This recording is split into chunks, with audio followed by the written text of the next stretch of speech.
Hi friends, ಎಲ್ಲರೂ ಹೇಗಿದ್ದೀರಾ? My sweet home ಚಾನಲ್ಗೆ ಸ್ವಾಗತ. ಇವತ್ತು ನಾನು ಒಂದು ಬ್ರಾಹ್ಮಿ ಲೇಹವನ್ನು ಮಾಡಿ ತೋರಿಸ್ತೀನಿ ಫ್ರೆಂಡ್ಸ್. ಇದು ಮಕ್ಕಳಿಗೆ ಡೈಲಿ ಬೆಳಗ್ಗೆ ಕೊಡೋದ್ರಿಂದ ಒಳ್ಳೆ ಜ್ಞಾಪಕ ಶಕ್ತಿ ಬರುತ್ತೆ ಫ್ರೆಂಡ್ಸ್. ಹಾಗಾಗಿ ನಮ್ಮ ಮನೆ ಹತ್ರನೇ ಬೆಳೆದಿತ್ತಿದ್ದು ನಾನು ಇದರಿಂದ ಹೇಗೆ ಮಾಡಿದ್ದೀನಿ, ಇದಕ್ಕೆ ಏನೇನು ಬೇಕಂತ ನೋಡೋಣ ಬನ್ನಿ. ಇದೇ ನೋಡಿ ಫ್ರೆಂಡ್ಸ್, ಬ್ರಾಹ್ಮಿ ಎಲೆ. ಇದು ನಮ್ಮ ಮನೆ ಹತ್ರನೇ ಬೆಳೆದಿದೆ. ನಾನಂದರೆ ಸ್ವಲ್ಪ ತಂದು ಇಟ್ಟಿದ್ದೆ ಒಂದು ಸ್ವಲ್ಪ ಪಾಟ್ನಲ್ಲಿ. ಅದೇ ಇಷ್ಟು ಉದ್ದಾಗಿ ಬೆಳೆದಿದೆ. ಇದು ಹಂಗೆ ಬೆಳೀತಾ ಹೋಗ್ತದೆ. ಅಷ್ಟು ನಾನು ಬೇರೆ ಸಮೇತ ಕಿತ್ಕೊಂಡಿದ್ದೀನಿ. ಇಷ್ಟು ದೊಡ್ಡ ದೊಡ್ಡ ಎಲೆ ಮಾತ್ರ ತೊಗೊಂಡಿದ್ದೀನಿ. ಈಗ ಇದನ್ನ ಚೆನ್ನಾಗಿ ತೊಳೆದು ತೊಗೊಳ್ಳೋಣ. ಈಗ ಇದನ್ನೆಲ್ಲ ಚೆನ್ನಾಗಿ 2-3 ಸತಿ ತೊಳ್ಕೊಂಡ್ಬಂದಿದ್ದೀನಿ ಫ್ರೆಂಡ್ಸ್. ಬೇರಲ್ಲೆಲ್ಲ ಮಣ್ಣಿರುತ್ತೆ, ಹಾಗಾಗಿ ಚೆನ್ನಾಗಿ ನೀಟಾಗಿ ತೊಳ್ಕೊಳ್ಳಿ. ಈಗ ಇದನ್ನ ಚೆನ್ನಾಗಿ ತೊಳೆದಿದ್ದೀವಲ್ಲ, ಈಗ ಇದನ್ನೆಲ್ಲ ಸ್ವಲ್ಪ ಕಟ್ ಮಾಡಿಬಿಟ್ಟು ಮಿಕ್ಸಿಗೆ ಹಾಕ್ತಾಯಿದ್ದೀನಿ. ಹಿಡಿಯೋದು ಹಾಕಿರೋರೆಲ್ಲ ನೋಡಿ ಮಿಕ್ಸಿ ಮಾಡ್ಕೊಂಡ್ಬಂದಿದ್ದೀನಿ. ಇದಕ್ಕೆ ಸ್ವಲ್ಪ ನೀರು ಹಾಕಿ ಮಿಕ್ಸಿಗೆ ಹಾಕೋಬೇಕು ಫ್ರೆಂಡ್ಸ್. ಹಾಗೆ ಹಾಕಿದರೆ ಸಣ್ಣ ಆಗಲ್ಲ.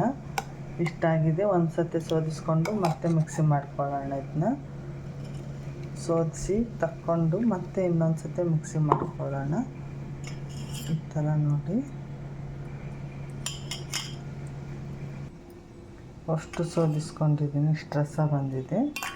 ಈಗ ಇದು ಎಲ್ಲ ಇನ್ನೊಂದು ಸತಿ ಮಿಕ್ಸಿಗೆ ಹಾಕ್ಕೊಂಡು ಇನ್ನೊಂದು ಸತಿ ಸೋದಿಸ್ಕೊಳ್ಳೋಣ ಫ್ರೆಂಡ್ಸ್. ಇನ್ನೊಂದು ಸ್ವಲ್ಪ ಇರುತ್ತೆ ಇದರಲ್ಲಿ. ನೋಡಿ ಅಷ್ಟು ರಸ ಸೋದಿಸ್ಕೊಂಡಿದ್ದೀನಿ. ಇಷ್ಟಾಗಿದೆ. ಇದ್ರ ಜೊತೆ ನೀರಿನ ಅಂಶ ಕೂಡ ಇದೆ ಫ್ರೆಂಡ್ಸ್. ಓನ್ಲಿ ಅದರ ರಸ ಅಲ್ಲ, ಕುದ್ದಾಗ ಹೋಗಿಬಿಡುತ್ತೆ ಅದು ನೀರಿನ ಅಂಶ. ಇದಕ್ಕೆ ಒಂದು ಬಟ್ಲು ಬೆಲ್ಲ ತೊಗೊಂಡಿದ್ದೀನಿ, ಒಂದು ಸಣ್ಣ ಬಟ್ಲು ವಾಲ್ನಟ್ ತೊಗೊಂಡಿದ್ದೀನಿ, ಮತ್ತು ಒಂದು ಬಟ್ಲು ಬಾದಾಮಿ, ಒಂದು 4-5 ಏಲಕ್ಕಿ, ಒಂದು ಸ್ವಲ್ಪ ಮೆಣಸು, ಸ್ವಲ್ಪ ಜಾಜಿಕಾಯಿ, ಸ್ವಲ್ಪ ಲವಂಗ, ಒಂದು 5-6. ಇದೆಲ್ಲ ಹಾಕೋದ್ರಿಂದ ಫ್ಲೇವರ್ ಚೆನ್ನಾಗಿರುತ್ತೆ ಫ್ರೆಂಡ್ಸ್. ಹಾಗಾಗಿ ಹಾಕ್ತಿದ್ದೀನಿ. ಇದು ಕೂಡ ಜ್ಞಾಪಕ ಶಕ್ತಿಗೆ ಸಂಬಂಧಪಟ್ಟಿದ್ದಲ್ಲ, ಹಾಗಾಗಿ ಇದ್ರ ಜೊತೆ ಸೇರಿಸ್ಕೊಳ್ತಾ ಇದ್ದೀನಿ. ಇದು ಹಾಗೆ ಕೊಟ್ಟರೆ ತಿನ್ನಲ್ಲ ಮಕ್ಕಳು, ಹಾಗಾಗಿ ಇದ್ರ ಜೊತೆ ಸೇರಿಸಿದರೆ ಸ್ವೀಟಾಗಿರುತ್ತಲ್ಲ, ತಿಂತಾರೆ. ನಾನು ಅದಕ್ಕೆ ಹಾಕ್ತಾಯಿದ್ದೀನಿ. ಇದೆಲ್ಲ ಮಿಕ್ಸಿ ಮಾಡ್ಕೊಂಬರೋಣ. ಇಷ್ಟನ್ನು ಇದನ್ನು ಕುದಿಯೋಕೆ ಇಡೋಣ.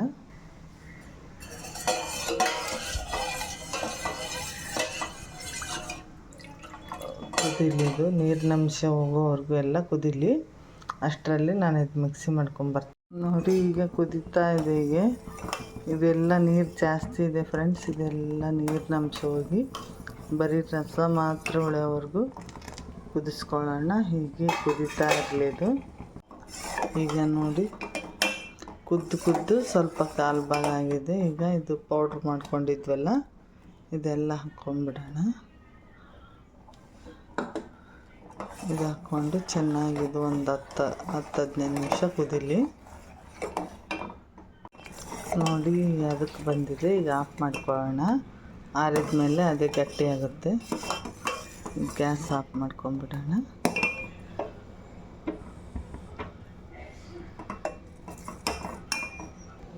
ಆರಿದ್ಮೇಲೆ ನಾನು ಈ ಥರ ಒಂದು ಗಾಜಿನ ಬಾಟಲ್ ತೊಗೊಂಡಿದ್ದೀನಿ.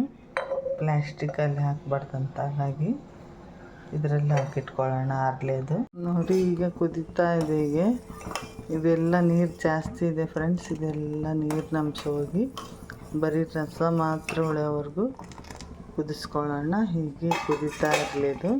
ನೋಡಿ ಫುಲ್ ಆರಿದ್ಮೇಲೆ ಅದಕ್ಕೆ ಬಂದಿದೆ ನೋಡಿ ಫ್ರೆಂಡ್ಸ್.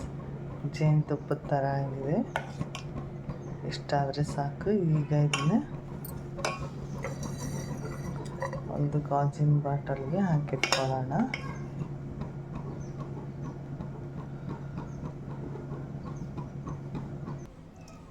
ನೋಡಿ ಈ ಥರ ಒಂದು ಗಾಜಿನ ಬಾಟಲ್ಗೆ ಹಾಕಿದ್ದೀನಿ. ನೋಡಿ ಲೇಹ ಸವಿಯಲು ಸಿದ್ಧವಾಗಿದೆ. ಬ್ರಾಹ್ಮಿ ಲೇಹ ರೆಡಿ ಟು ಇಟ್. ಬ್ರಾಹ್ಮಿ ಲೇಹ ನೋಡಿ ಯಾವ ಥರ ಅಂತ ನೋಡ್ಕೊಂಡ್ರಲ್ಲ ಫ್ರೆಂಡ್ಸ್. ನೀವು ಈ ಥರ ನಿಮ್ಮ ಮಕ್ಕಳಿಗೆ ಮಾಡಿಕೊಡಿ, ತುಂಬ ಚೆನ್ನಾಗಿರುತ್ತೆ. Thank you friends. ಎಲ್ಲರೂ ನನ್ನ ಚಾನಲ್ ನೋಡಿದ್ದಕ್ಕೆ ಧನ್ಯವಾದಗಳು. ಎಲ್ಲರೂ ಲೈಕ್ ಮಾಡಿ ಹಾಗೂ ಕಾಮೆಂಟ್ ಮಾಡಿ. ಯಾರ್ಯಾರು ಹೊಸ್ದಾಗಿ ನೋಡ್ತಿದ್ರು ಅವ್ರು ಸಬ್ಸ್ಕ್ರೈಬ್ ಮಾಡಿ. ಬಾಯ್.